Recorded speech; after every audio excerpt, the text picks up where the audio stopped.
Bianca Benvenuti, member of the Italian network of Solidarity with Kurdistan, will join us now live from London to get her views on the KDP's trench and on other issues.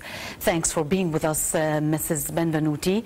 As you followed in our bulletin, the Kurdistan Democratic Party ended digging the trench on Rojava, northern Kurdistan border, while Turkey is continuing. What is your view on this issue? Hello, everyone. Rojba. We are generally opposing the creation of any kind of wall or trenches aiming at dividing people. The creation of a border of trenches at the border of a country at war is even more serious situation, as it prevents civilians to get humanitarian aid. We can expect this kind of policy from Turkey, but what is surprising is that KRG is using this kind of policy, while at words is claiming its will to help their Kurdish brothers in Syria. We think that both governments should put all their efforts in creating humanitarian corridors to help the safe transit of both refugees and humanitarian aid. These KDPs and Turkey's acts have been intensified right after the announcement of the democratic self-administrations of Rojava. What is your organization take on these Rojava's administrations, Mrs. Benvenuti? Well, we've been interested in the democratic self-administration system ever since it was first formulated and then announced by Mr. Öcalan. What is Rojava showing us today is that this system is really viable. So we generally consider democratic self-administration as an interesting new way to solve conflicts, not just for Kurdish people, but also for other minorities in the Middle East and all around the world. Organization, the Italian network of Solidarity with Kurdistan, has been established in order to support Kurds. Tell us more about your organization. Yes, the network was officially born in Milan in 2006 as an umbrella organization to gather together all the smaller organizations that were born in Italy after 1999 to express our solidarity with the Kurdish people. Today, our network is again uniting all the organizations in Italy supporting the Kurdish cause, as well as individuals such as journalists, human rights campaigners, or trade unionists. What are the activities conducted by your organization so far in support of the Kurdish people?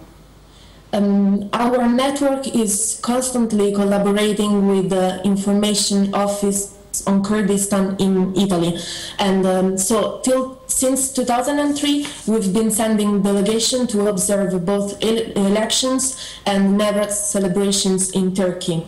Besides, we send observers also for KJK trials and a group of Italian activists for Mesopotamia Social Forum held in Diyarbakir in 2009 and 2011. The network has been strongly active also in the international campaign to protect Azankeif, and thanks to our campaign and our demonstration, Unicredit Bank, that was an Italian bank involved in financing the construction of dam, has given up in funding this project. In addition, all the organization part of the network have their own territorial activities. For example, Senza Confine, an association in Rome, is mainly dealing with helping Kurdish refugees, while other organizations have implemented solidarity, aid and projects, such as the realization of a woman cafeteria in Nusaybin, or the economic support campaign to help political prisoners' family.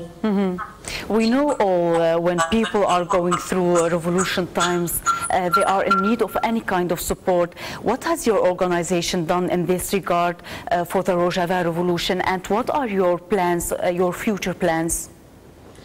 We have already organized a conference with Hassan Mohammed Ali, member of the leadership of PYD. Let's say that so far our network is mainly trying to break the silence over the Rojava situation in the Italian press, translating and helping the Information Office to keep the newsletter up to date with the news from Rojava. For the future, we are planning to organize a campaign to support the civilian population of Rojava and also another conference at the parliament. In 1999, when Italy refused to grant the Kurdish leader Öcalan refugee status, demonstrations took place in Italy and Europe condemning the Italian government. After 15 years, how is the government dealing with the Kurdish issue, especially in northern Kurdistan and Rojava? Mr. Öcalan case in 1999 made a huge impact in Italy, especially raising people awareness over the Kurdish situation.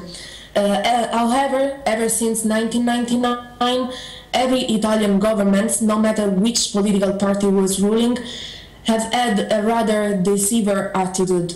As a matter of fact, Italy is recognizing Kurdish people as refugees, but is still considering Turkey as a strategic partner and is pretty much following main powers' policies towards Syria. So we can say that at the moment and for the foreseeable future, the government does not have a distinct position over Rojava or Kurdistan in general. What about the Italian media? How is the media coverage on Rojava? Yeah, as I was saying before, media coverage of the situation in Rojava and generally in Kurdistan is absolutely unsatisfactory.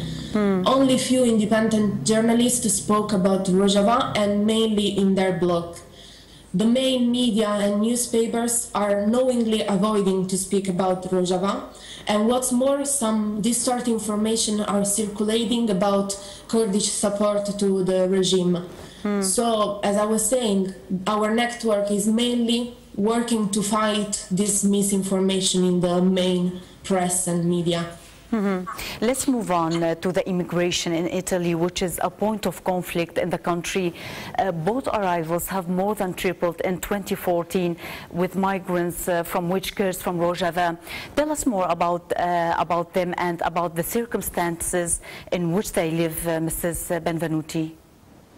Well, unsafe journeys of immigrants and asylum seekers are a direct consequence of a strict European law on immigration. As I was saying before, if humanitarian corridors were created, it wouldn't be necessary for people to risk their own life traveling in unsafe vessels. Besides, we are now witnessing an acceptable downgrade of the condition of receiving refugees. And in this matter, Italy is a quite problematic country, as shelters for refugees are mainly built outside big cities, are generally hosting too many people, and are unable to provide satisfactory living standard. With regards to Kurdish refugees, we have a really interesting case of self-organization in Rome, as they created their own refugee shelter, naming it Ararat, that is now a center hosting up to 80 Kurdish refugees. So this is a really interesting example of self-organization as opposed to the lack of government in this helping people. Rojava is going through a historical time where an opportunity is given to their people to obtain their rights, and it's a relatively stable region with reasonable living standards. Is it worthy to leave it and go through harsh circumstances which reach sometimes the point of death, Mrs. Benvenuti? Well, we think that any human being should be able to decide for their own life. So today in Rojava, this means either live or stay and join this silent revolution. As a matter of fact, it seems that people is really supporting this moment in Rojava, this revolution. I cannot really answer this question. I think that it's a really personal decision either to stay or to go, and we respect both people that decide to stay and fight for Rojava, as well as people that decide to live and travel to Europe and risk again their own life. Bianca Benvenuti, member of the Italian network of Solidarity with Kurdistan. You've been with us from London. Thank you very much for speaking to Ronahî. Thank you.